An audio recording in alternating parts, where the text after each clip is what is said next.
not even 24 hours ago, I put out a post saying big things were coming. I was gonna wait for a few days, but I ran out of things to do today, which is the 7th. What day is it? Yeah, April 7th. I ran out of things to do, so I just decided to do it now. Besides, this is the first video. It's a fucking test. I doubt it's really gonna watch the video anyway. It's gonna be longer than fucking 5 minutes. So it's not gonna be a short anyway. It's gonna be a video. Nobody watches videos on my channel, except like maybe that rare few that find it. Yeah, it's fine.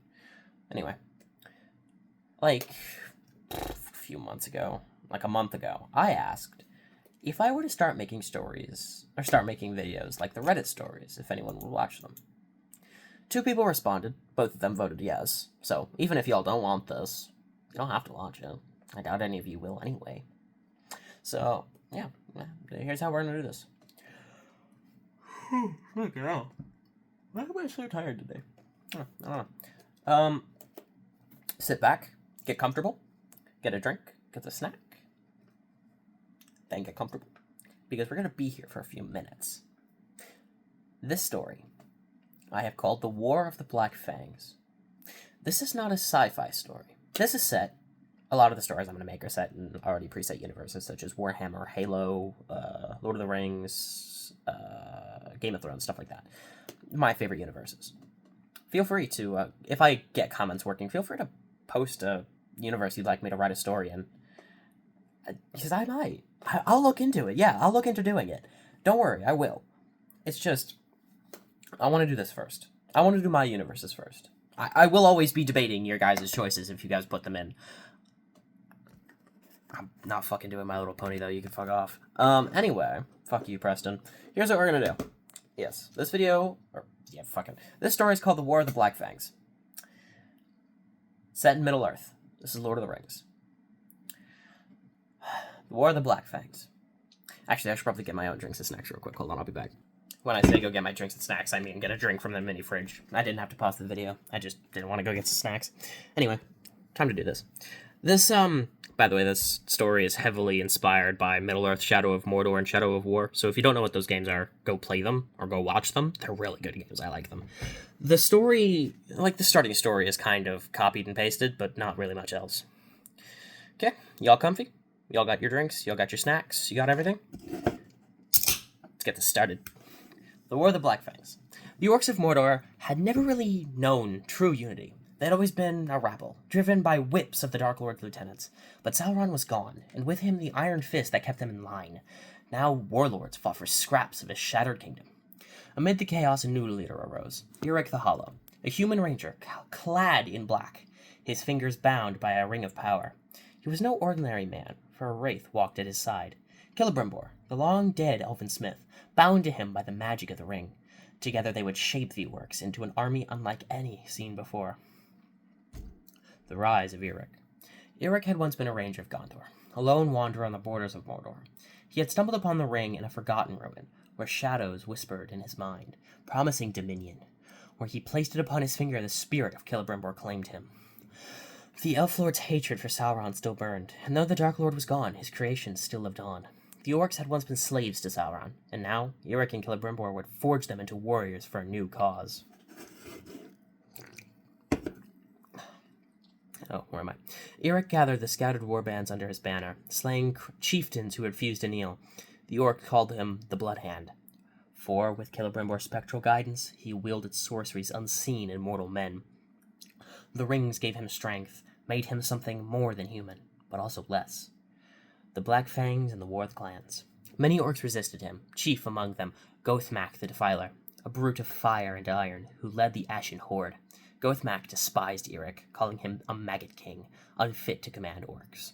Other clans, the Iron Tusks and the Night Fangs, were divided. Some saw Eric as a conqueror, others as a savior. The civil war ignited, and the wastes of Gorgoroth burned. Eric's Black Fangs fought with ruthless precision, guided by Celebrimbor's ghostly voice. Orc fought orc, brother turned on brother. Eric's forces, wielding reforged Morgul steel and dark enchantments, crushed the Ashen Horde at the Battle of Durthang. Durthang? Goddamn. can't read that. Signing Oathmark and cementing the Rangers' rule. The remaining warbands either swore fealty or were slaughtered. But Celebrimbor's plans did not end with the orcs. He whispered to Eric of greater conquests. Gondor was weak. Its new king, striving for peace. The Black Fangs could march upon it, not as mindless beasts, but as disciplined legions under a rule of a true lord. Eric felt the weight of the ring upon his soul. He had started as a ranger, a man of the wilds. Now he was something more, something terrible. As his armies marched towards the Black Gate, he looked upon the ruins of Beredur and wondered if he had mastered the ring, or if it had mastered him. The rise of the Bright Lord. With the Ashen Horde broken and the orc clans unified. Actually, I'm going to take a slight break here. Okay. Let's try this again. With the Ashen Horde broken and the orc clans unified, Eric stood upon the charred stones of Durthang, gazing at his newly forged empire. No longer was he merely a ranger, lost to the whispers of power. He was something greater, something destined. At the urge of Celebrimbor's wrath, he cast aside his old name and took up a new mantle, the Bright Lord. He declared that the orcs were no longer mindless beasts, nor thralls of a fallen tyrant. They would be something new. An army not of darkness, but of fire and light, a force to reshape Middle-earth in a new image. His banner was changed. Crude sigils of orc warbands burned away and replaced with a shining hammer, a symbol once carried by Celebrimbor when he forged the Rings of Power. The orcs wore blue cloth under their armor, a color unseen among their kind, a mark of their transformation. No longer were they mere warbands, they were legions of the Bright Lord. But to rule, the king needed a throne. Minas Ithil, the moonlit tower, stood in the mountains. I can't read that word. I'm sorry, I don't know a lot about Lord of the Rings. At Falduth, overlooking Mordor. Once a city of Gondor, it had fallen to the Witch King and been transformed to the dead fortress of Minas Morgul. Eric's gaze turned to it. The city, shrouded in a sickly green mist, was a fortress of terror, but also a gateway. If he could march upon Gondor, he needed it as a seat of power. As the siege of Minas Ithil began, it was unlike any before. The orcs of the Bright Legion did not attack like rabid beasts. They moved in formations, their Morgul-forged steel gleaming out of the starlight. Siege engines built under Celebrimbor's guidance battered the enemy's cursed gates. The defenders, remnants of the Nazgul's old armies, fought with desperation. They were unprepared for a foe that understood their every move. Eric, guided by Celebrimbor's spectral wisdom, struck where they were the weakest. When the gates fell, the city drowned in blue banners. Eric strode through its cursed halls and cast out the sorceries of the Nazgul, replacing the city's green glow with a new ethereal blue light. Minas Morgul was no more. But he was not done. He needed to do one more thing. Kill the final Nazgul, Talion. But that, he couldn't find him. So he waited, but moved along. From its highest tower, he declared himself the true Bright Lord of Middle-earth. The city was renamed Minas Ithil once more, but not as a city of men. It was now the capital of the Orc Legions, the throne of a new empire. Even though it was outside of Mordor, Eric didn't care. He knew if the men were to attack it, it would start a war with Mordor that they were nowhere near prepared to fight. So, he set his banner and his people to work, which they did. They rebuilt Minas Ithil,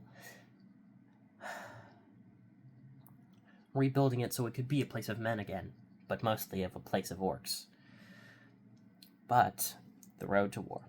The people of Gondor under King Esther's rule heard whispers of the change in Mordor. No longer were orcs riding in scattered bands, they now marched as an army. At their head was no mere warlord but a man, a ranger of Gondor, one of their own now wearing a ring of power. The Bright Legion sharpened their blades, their blue banners flying high over the battlements of Minas Ithil. Eric stood at the gates, gazing westward where Gondor lay beyond the mountains. He did not seek to destroy it, he sought to rule it.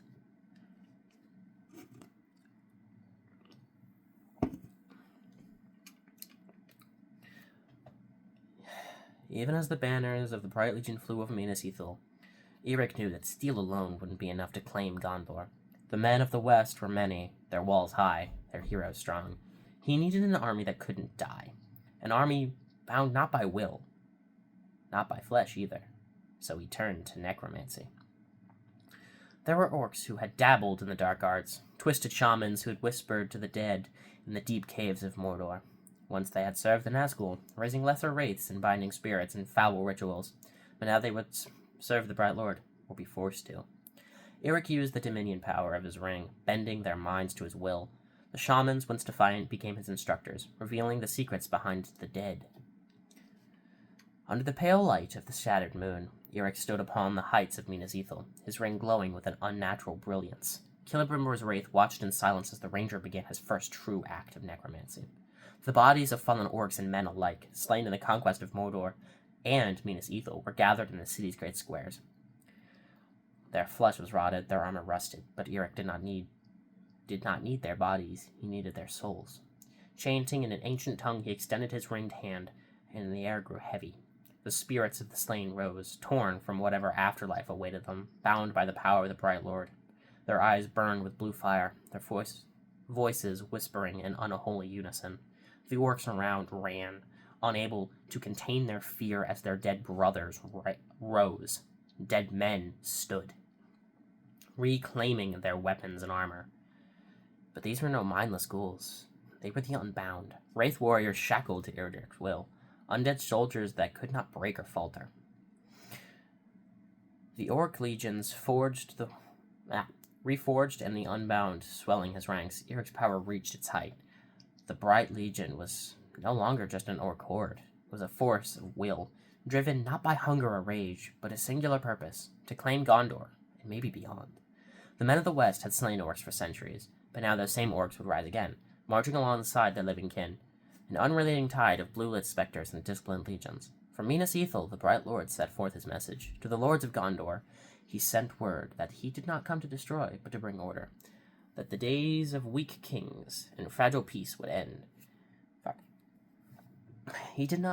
And that he would not forge a realm to last in eternity. And that he would forge a realm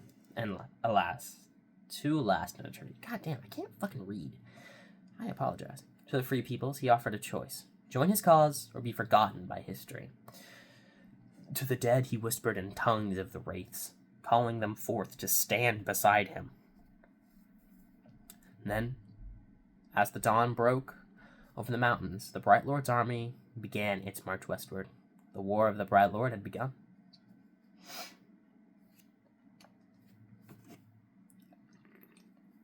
The Bright Lord's March. The drums of the Bright Legion echoed through the Morgul Vale, and the sky darkened. Not from shadows, but the will of a man who had nearly become something else entirely. Eric, the Bright Lord, led a force unlike any Middle-earth had seen since the War of the Last Alliance. At his command marched orcs clad in shining steel and blue cloaks, trained in strict formations. Behind them, the unbound.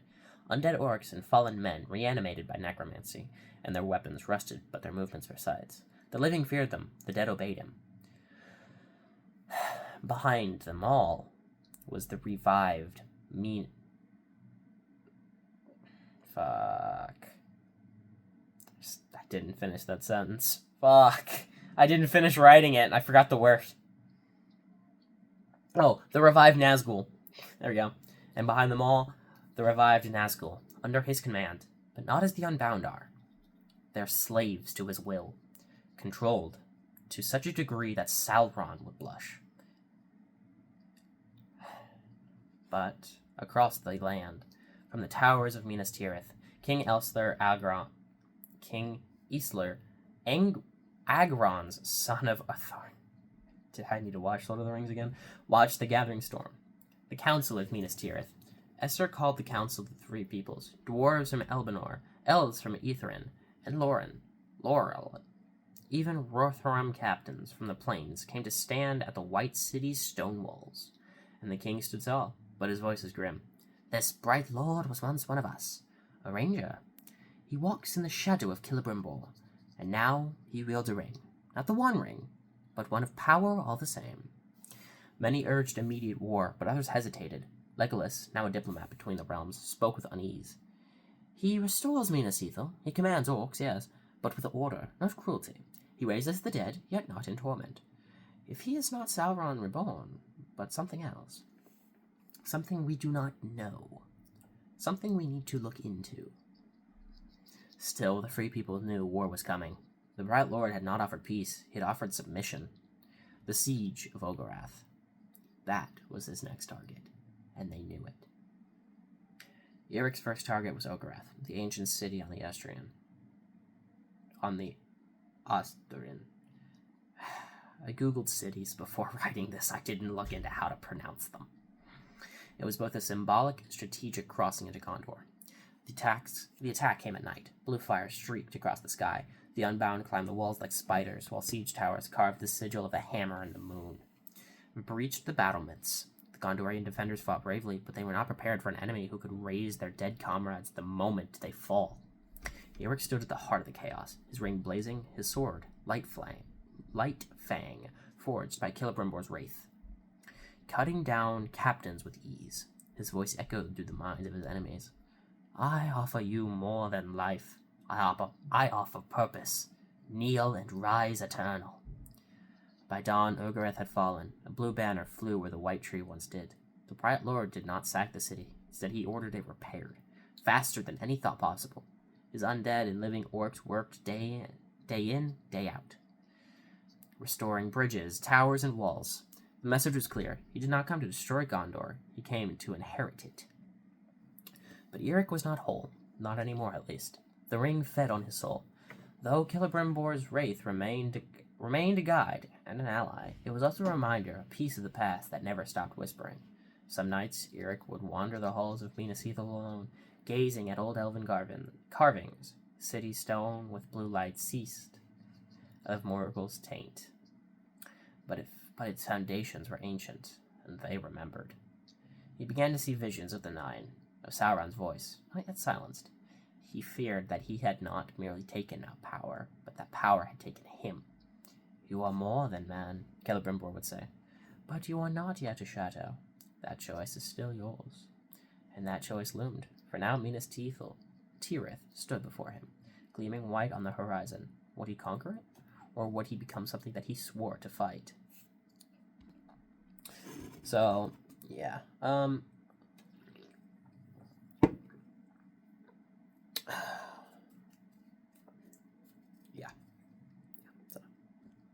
yeah. So the thing about that is, it's good. I like this story. It took me fucking ages to write. Or even start. I'm sorry. The Siege of Minas Tirith. The White City, proud and eternal, stood against the horizon like a dream carved in stone.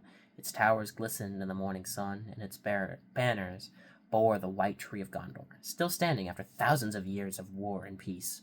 Eric stood upon the eastern hills, his cloak stirring in the wind, the ring pulsing against his finger. Behind him, the full might of the Bright Legion awaited his word. Orcish siege weapons blessed by the necromantic rituals, undead archers with eyes like stars, and living warriors who chanted his name with fervent devotion. And far above, wraith riders circled, the spirits of fallen beasts and warriors bound to his service. This was not a siege of orcish chaos. It was the march of an empire. Before a single stone was cast, Eric called for parley.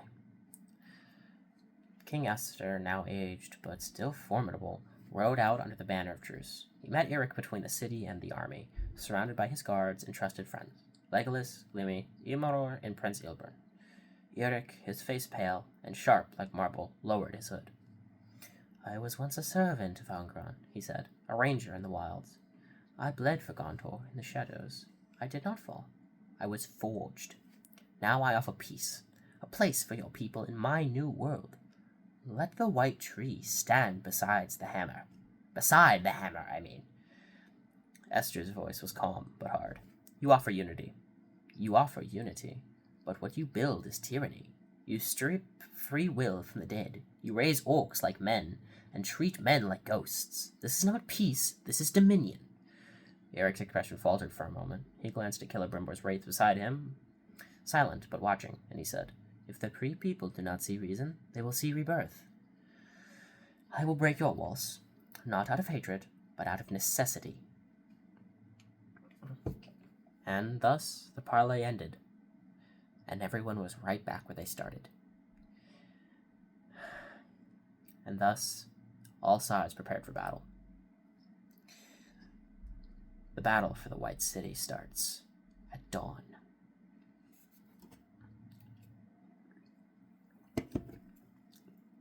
That night, the sky turned blue as stars fell like tears. The Bright Legion began their assault. Siege towers crept forward on necrotic limbs. The unbound scaled walls the way water flows downhill, and Wraith Riders shrieked above the battlements. But Mina's Tirith was not unguarded. Esther had called allies from all across the world. Dwarven artillery sang from the second level, and elven arrows gleamed from the high walls. Rowan's cavalry thundered through the Paranor once more, and even eagles joined in the fight. The battle raged on for 3 consecutive days. On the third night, the second wall buckled and fell. Eric marched into the breach himself, Lightfang burning like lightning. He cut through defenders like water through sand, but he did not relish it. With each life taken, the ring grew stronger, and his mind more hollow. At the gates of the citadel, Esser and Eric met in single combat. The Duel of Kings had begun, and this would be the final battle. But the fight would not start. Not for a bit. Or that's what Eric thought. Esser would swing first. Steel clashed beneath the stars. Esser fought with wisdom and experience, Eric with power and precision. Fueled by the ring and Wraith, every strike echoed like thunder. Around them the world blurred. The battle faded for a time. It was only Ranger versus Ranger, man versus what had been man. In the end, Ithur wounded Eric, driving Ithur through his shoulder. But Eric, in desperation, unleashed the full power of the ring. Blue fire surged from his body. The white tree of Gondor began to wither. The ground split beneath their feet. Celebrimbor screamed in his mind, not in triumph, but in warning. The ring was consuming him. But in that moment, something broke. Eric looked up at the tower he once admired as a child. He saw Esser, his king, not as an enemy, but as he used to be, and he tore the ring from his finger, taking his finger with it. With a cry that shook walls, Eric cast the ring into the fire of the broken war machine. The power screamed, and the Unbound collapsed. Their souls freed. The Wraith Celebrimbor faded, at last at peace. Eric collapsed, bloodied and burned, but not merely alive. The orcs fled into the east, leaderless once again. The siege was over, and the Bright Lord was no more. Eric was back. Eric was taken into Gondor's custody, not as a prisoner, but as a pertinent. He chose exile, vanishing into the east, seeking to atone for what he had nearly become.